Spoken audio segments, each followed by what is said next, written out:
Assalamualaikum warahmatullahi wabarakatuh. Perkenalkan, nama saya Naftali Fitra Putri dengan NIM 2208081020112.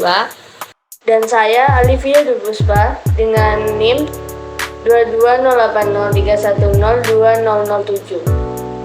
Kami dari kelompok 8 ingin membahas materi mengenai customer relationship. Beberapa pokok bahasannya sebagai berikut. Yang pertama ada pengertian CRM, yang kedua fungsi CRM, ketiga tujuan CRM, keempat konsep CRM, kelima manfaat CRM, keenam teknologi pendukung CRM, ketujuh pendekatan CRM, dan yang terakhir kesimpulan. Baik, yang pertama ada pengertian dari CRM. Apa sih CRM itu? CRM atau Customer Relationship Management adalah strategi bisnis yang terdiri dari software dan layanan yang didesain untuk meningkatkan keuntungan, pendapatan, dan kepuasan pelanggan. Caranya adalah dengan membentuk berbagai bentuk perusahaan untuk mengidentifikasi pelanggannya dengan tepat, memperoleh lebih banyak pelanggan dengan lebih cepat, dan mempertahankan kesetiaan pelanggannya. Selanjutnya yaitu fungsi dari customer relationship. Ada beberapa fungsi antara lain, yaitu yang pertama mengidentifikasi faktor-faktor yang penting bagi pelanggan. Yang kedua yaitu mengusung falsafah customer orient. Yang ketiga yaitu mengadopsi pengukuran berdasarkan sudut pandang pelanggan. Yang keempat, membangun proses ujung ke ujung dalam melayani pelanggan. Yang kelima yaitu menyediakan hubungan pelanggan yang sempurna. Yang keenam, menangani keluhan atau komplain pelanggan.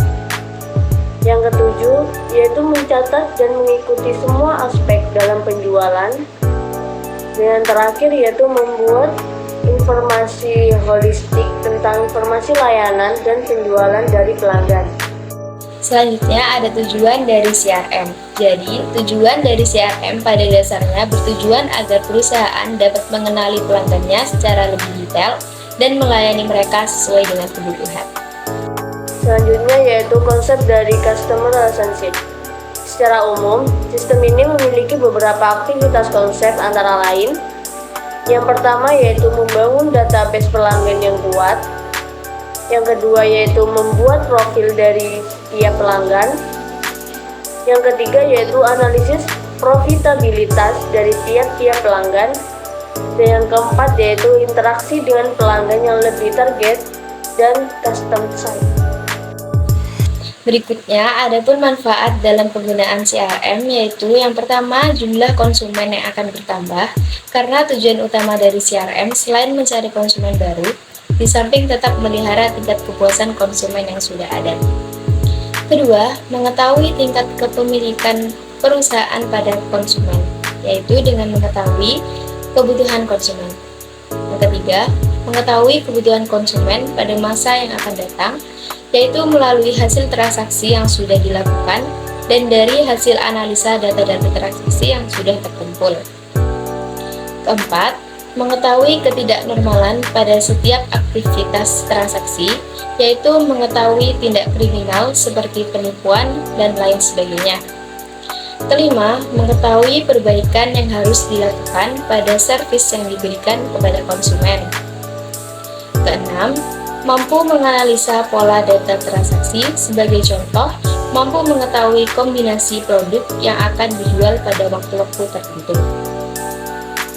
Dan yang ketujuh, mengurangi resiko operasional, yaitu dengan mengetahui prediksi yang akan terjadi dan kesalahan yang telah dilakukan melalui customer history. Selanjutnya yaitu teknologi pendukung dari customer relationship. Yang pertama yaitu customer database. di mana sistem ini menjadi tulang punggung dari customer relationship. Tanpa adanya customer database dalam sistem ini tidak akan berjalan dengan baik, karena sistem tersebut memperoleh informasi dari konsumen baik berupa interaksi dengan perusahaan dan prospek ke depan yang akan sangat berharga, termasuk juga informasi yang diperoleh dari order customer, complaint, interview, dan survei yang telah diberikan. Yang kedua yaitu customer intelligence, sebuah upaya untuk mengotak-ngotakkan customer sesuai dengan needs dan kebutuhannya masing-masing. Tentu saja hal ini bisa dilakukan dengan bantuan software atau manual manusia. Setelah ia dikotak-kotakkan, kita akan dengan mudah memasukkan customer itu ke dalam permainan strategi bisnis perusahaan. Contohnya adalah pembagian customer potensial, customer biasa, dan customer tidak potensial. Ini akan memudahkan kita untuk mengetahui apakah customer itu cukup puas atau tidak.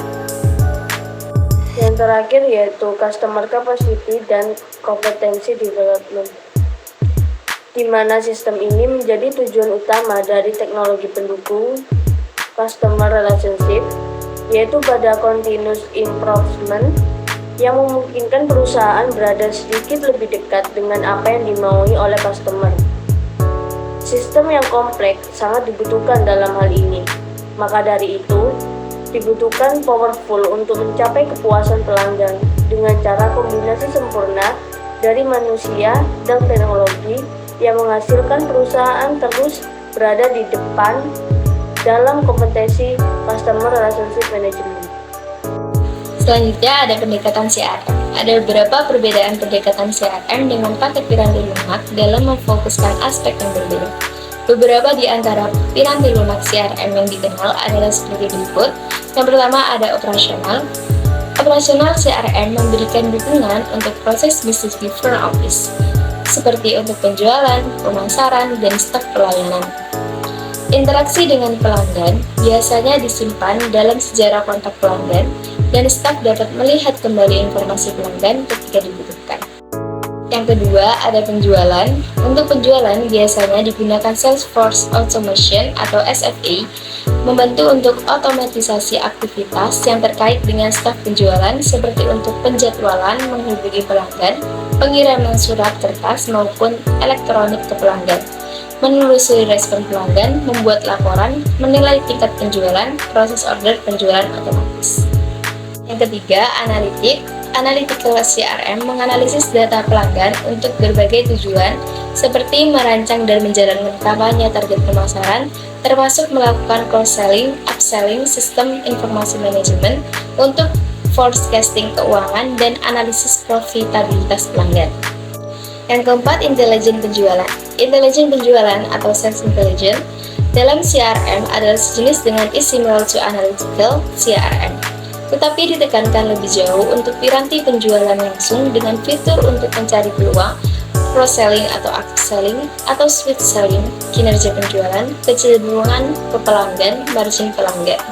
Kelima, manajemen kampanye atau campaign management mengkombinasikan elemen antara CRM operasional dengan analitik agar dapat menjalankan fungsi pembentukan kelompok, target dengan kriteria tertentu menggunakan data pelanggan. Mengirimkan materi yang terkait dengan kampanye produk untuk calon tertentu menggunakan berbagai saluran seperti email, telepon, SMS, dan surat, menelusuri dan menyimpan serta menganalisis statistik kampanye. Yang terakhir ada kolaboratif. Kolaboratif CRM mencakup aspek-aspek yang ditangani korporasi yang terkait dengan pelanggan pada berbagai departemen seperti pada bagian penjualan, dukungan teknis, dan pemasaran. Staf dari berbagai departemen pada korporasi yang sama dapat saling bertukar dan berbagi informasi yang dikumpulkan ketika berinteraksi dengan pelanggan. CRM jenis ini bertujuan untuk menggunakan informasi yang dikumpulkan secara bersama di semua departemen untuk peningkatan kualitas pelayanan yang diberikan. Nah, kesimpulan dari materi yang sudah kita jelaskan bahwa dalam customer relationship memiliki pengertian dasar, yakni suatu manajemen hubungan pelanggan atau merupakan suatu strategi pemasaran yang saat ini sangat banyak dilakukan oleh perusahaan-perusahaan yang menginginkan pelanggan atau konsumen mereka tetap membeli produk atau memakai jasa mereka. Dalam artian umum, yakni adalah suatu proses dari beberapa tahapan yang terdiri dari identifikasi, akuisisi, retensi, dan pengembangan customer yang memberikan kontribusi yang besar kepada perusahaan dengan cara memfokuskan strateginya, yaitu dengan cara menjaga hubungan dengan customer secara efektif dan efisien, sehingga hubungan tersebut menjadi hubungan seumur hidup atau lifetime yang menguntungkan.